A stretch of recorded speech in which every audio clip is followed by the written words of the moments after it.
Hi, welcome to U.S. History since 1865.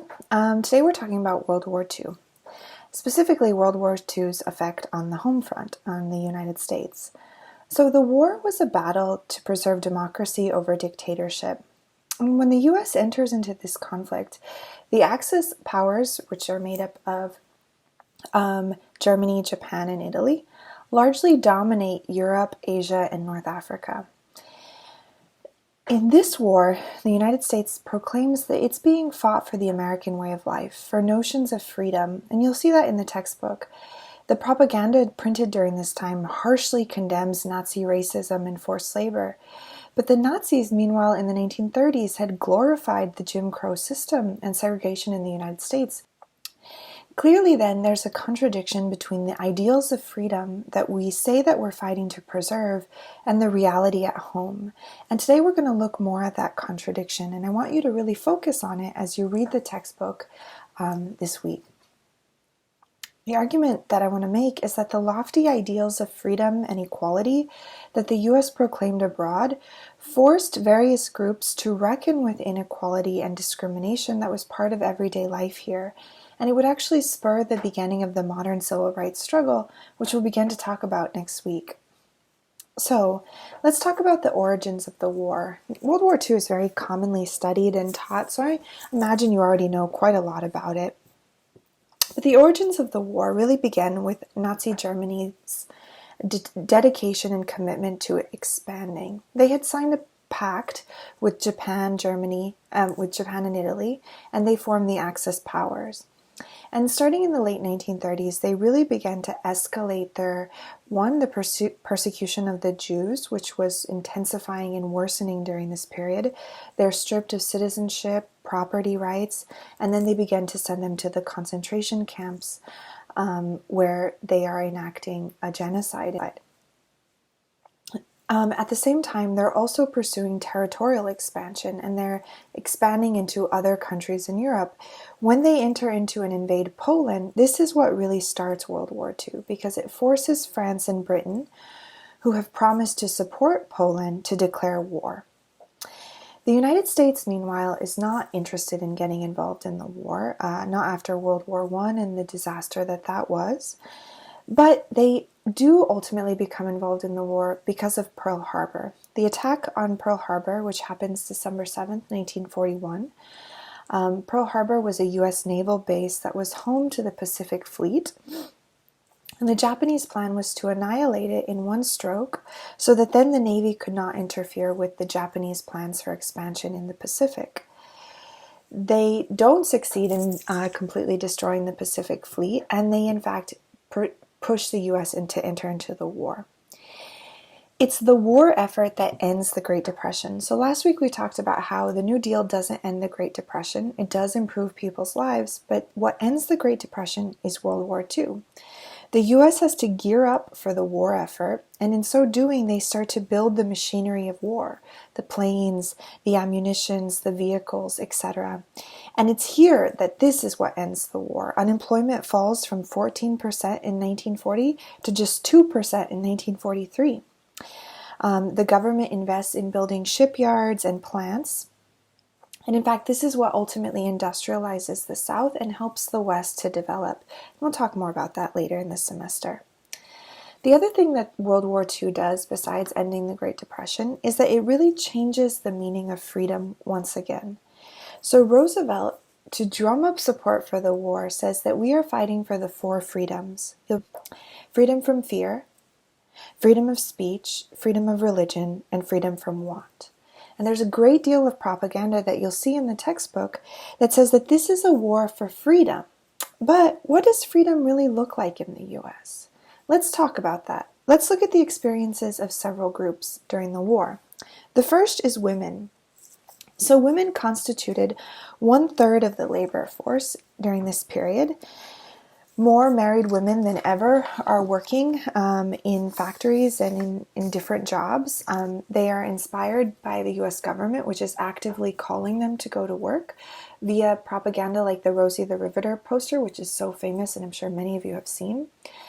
In fact, women are moving beyond sort of the clerical and service jobs to take industrial jobs, government jobs. They're building ships and their planes. And this is going to have a dramatic effect on women. Married women will get a taste of freedom, financial freedom, and independence. They make good money, they make good friends, they like their job, and it means that they have more independence than ever before. And so this World War II is a period when women's rights are really expanding, we might say. What about African Americans? During World War II, over 1 million served in the war. And despite the sacrifices that they were made, they continued to face intense racism and discrimination. You'll read about that in Warmth of Other Suns. I want to talk about just one way that they faced intense discrimination, and that's that they were excluded from the good jobs provided by war production. So the factory jobs that the US government created were the best and highest paid jobs at that time for the working class, and yet black workers were systematically excluded from them. And so they began to get organized. In particular, one labor leader, A. Philip Randolph, threatens to march on Washington if the president doesn't do something about the fact that black Americans are not being hired in these good jobs. And FDR decides to do something. And I want you to think about why, right? Why would a march on Washington prompt the president to take action? So what FDR does is he issues an executive order called the Fair Employment Practices, or an executive order that's going to prohibit discrimination in defense jobs. And he also creates the Fair Employment Practices Commission that will mandate equal pay for equal work. And this will begin to narrow the pay gap between black and white Americans. 1 million black Americans will be hired to work in wartime era manufacturing jobs. So it's a tremendous success. And it's part of what is called the Double V campaign, 2 V's. The Double V for victory in war and victory over segregation. And the message here, that the thing that African Americans are realizing, and maybe have always known, right, in the US, is that they still have to win their freedom, right? They still have to win full citizenship rights that were slowly dismantled after Reconstruction, and which we've been talking about and reading about in Warmth of Other Suns. What about Mexican Americans? As many as 1 in 5 Mexican Americans fought in the war. And at the same time that they're fighting and dying for their country abroad, their families are facing intense discrimination at home as well. They face terrible housing conditions in segregated and overcrowded neighborhoods. And it's here that an alternative culture is going to emerge around zoot suits, and you're going to watch a documentary all about that. I'm really looking forward to reading your responses to it. But that persecution, it will unite the Mexican American community in the post-war era, and they're going to begin agitating for civil rights on the basis of their military record, that so many had fought and died for this country. They'll use the rhetoric of freedom, of sacrifice, to fight for greater rights and inclusion. And the very best example of that is Corpus Christi's native son, Hector P. Garcia. Hector P. Garcia is a local doctor, he's a veteran, and he finds out after World War II that a Mexican-American veteran by the name of Felix Longoria has been denied a burial in a cemetery at Three Rivers. And so he writes to LBJ, he writes to Lyndon B. Johnson, who at the time is a Texas politician in Washington, and LBJ arranges to get him buried in Arlington National Cemetery.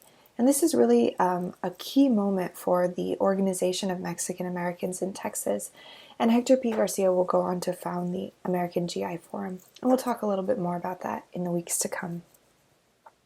What about for Japanese Americans? So the United States had most of its Japanese American population lived in California. Most were born here. They were citizens. They spoke English. But at the time, they fell under greater scrutiny. There's this overblown fear of invasion that the textbook talks about that makes people suspect people of Japanese descent. And then there's also feelings of jealousy. So white farmers in particular resented Japanese American success in farming in California, and they saw a chance to get at their property. And so they urged the military to do something about this so-called threat.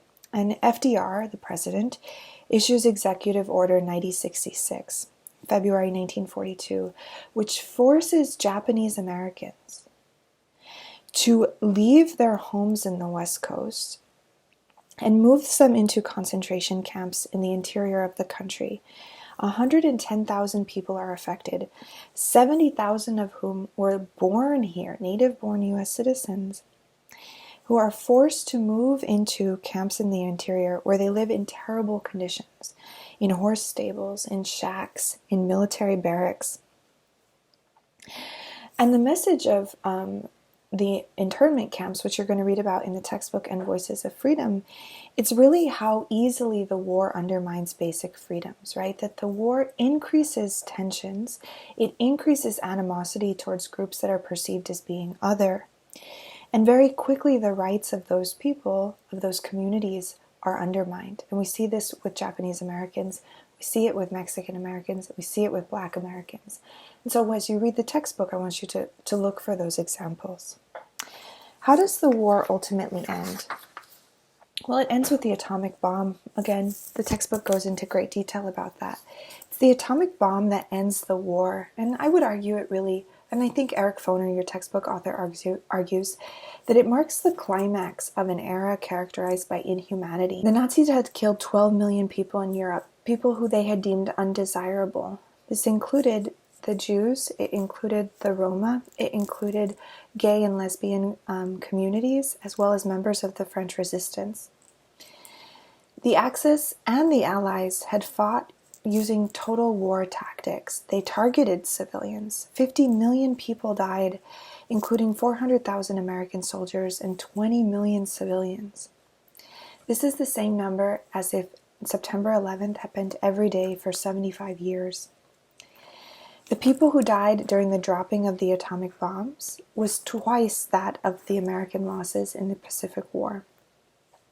How is this possible? How is this justified, right? Propaganda had really dehumanized the enemy so that we didn't see each other as humans, but rather as something less than human.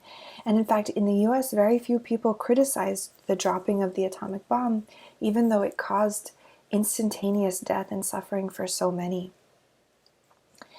The war's end, at the end of the war, it also shaped foreign policy. It created several bodies to govern international affairs, most famous of which is the United Nations.